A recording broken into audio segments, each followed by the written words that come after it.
Welcome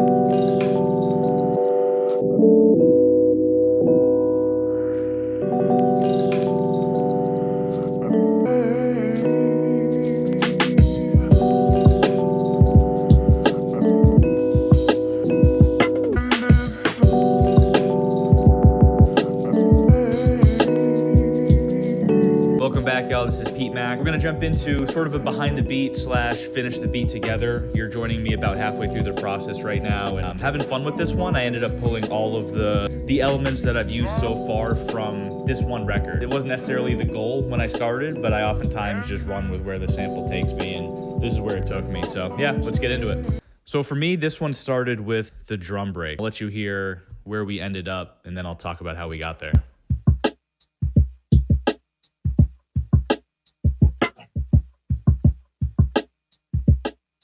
Then I've got this second layer, that crash over the top.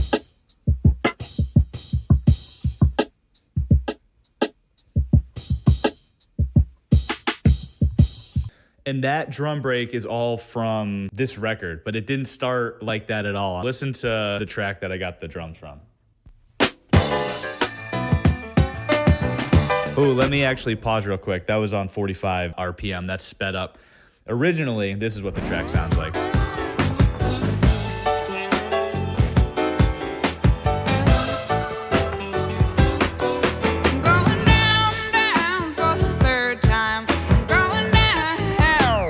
I heard it, loved the drums of that intro, but decided to record it in sped up a little bit, like this.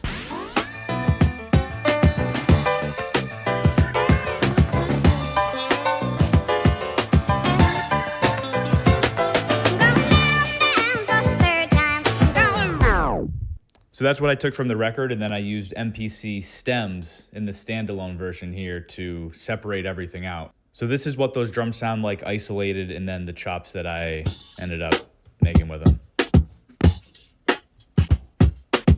I liked these ones a lot more on this second bank here. Yeah, smooth. I did end up pitching it down a little bit from there, 2 semitones, so this is the finished product with the drums, and then this is the pattern that I came up with.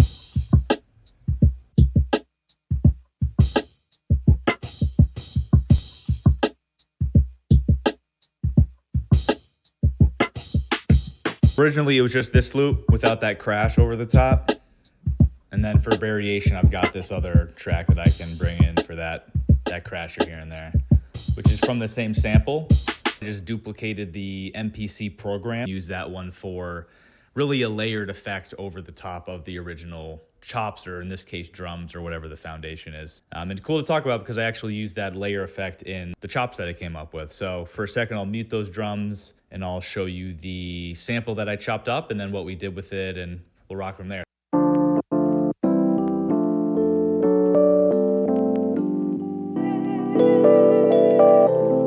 Oh, I'm gone astray. No.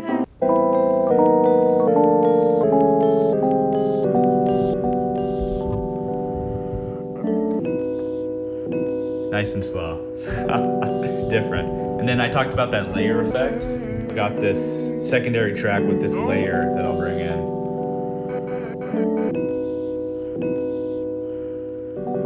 Minimal, nothing crazy, but just a little bit of variation.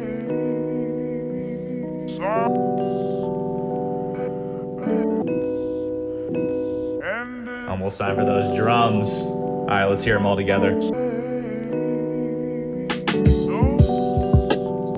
Come on.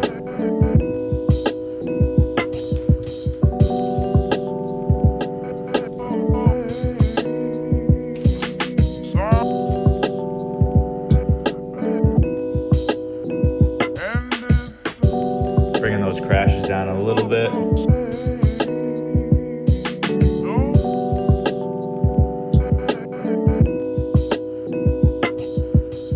For the the beat, I've got a B section that I'll show you in a minute. I did end up building one beforehand that I scrapped, and that's usually how I do it, is I'll build out some type of pattern with the sample chops after it's been pitched up or down and chopped up and manipulated, and sort of use that to maybe build out the drums or build a beat. But it's usually that second or third pattern that I come up with that ends up being the one that sticks, which was the case here. But yeah, let's listen to that B section.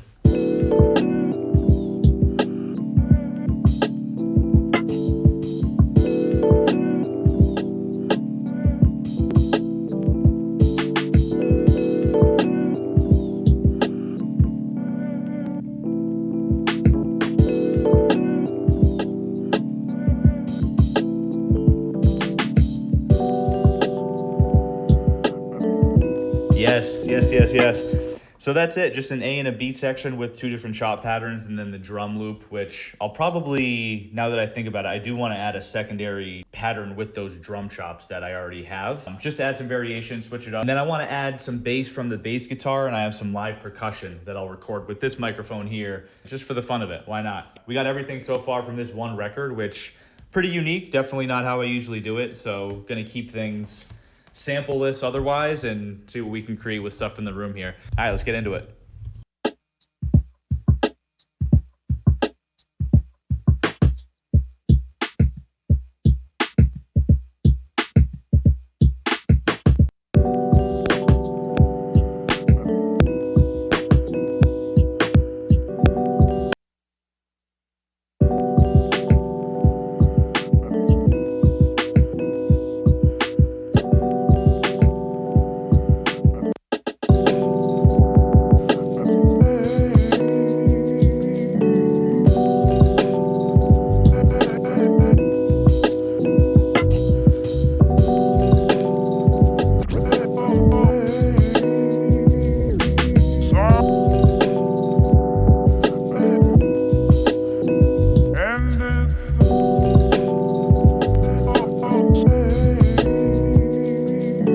So we've recorded some of the bass guitar into Ableton. Now we're gonna play with some of this percussion. Got this stuff like, I don't know, 4 or 5 years ago, I think, across a couple different tag sales, thrift stores, stuff like that, and different shakers. These are just a bunch of necklaces. Why you got so many necklaces? Why you got necklace? They're all in a knot that I can't even untie at this point, but that's probably the beauty of it, is they're just tangled and a little bit of a drop like that. Come on, it's lovely. We got sprinkles, candy shaped like crocodiles,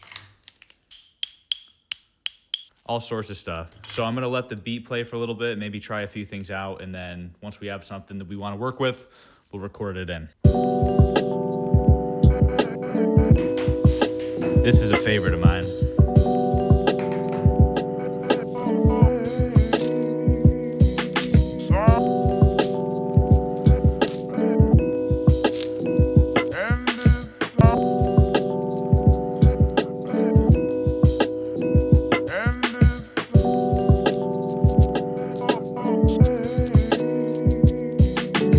So we got a bunch of that recorded into Ableton. I'm gonna export both that and then what we did on the bass guitar, chop that up because it's gonna need to be cleaned up for sure, and sequence everything in the MPC, finish it off through the SP404, and then we're back into Ableton.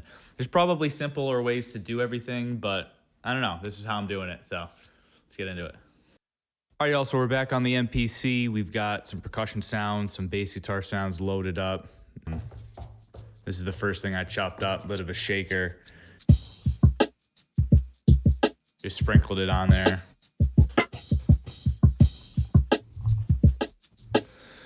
Second percussion track. And then a third one, all those necklaces just falling on the 2 and the 4.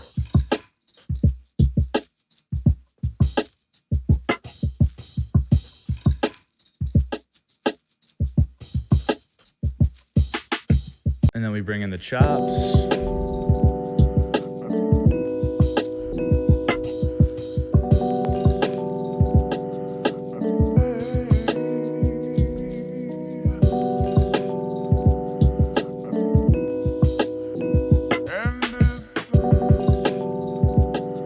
Bringing that bass line and that layer of chops on top.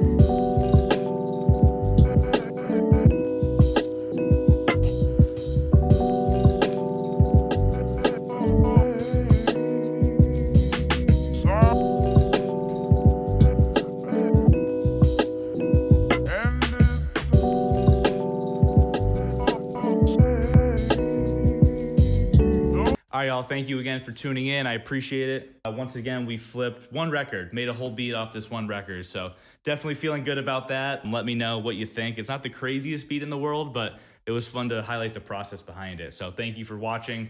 Let's listen to that beat one more time. So we'll start with the chops, some percussion. We'll bring in the drums and then change the arrangement over time. With this track mute screen, run some live effects with the SP, and then everything's getting captured in Ableton, where we'll clean it up, upload it for you to listen to. So thanks again for tuning in, and yeah, let's get to it.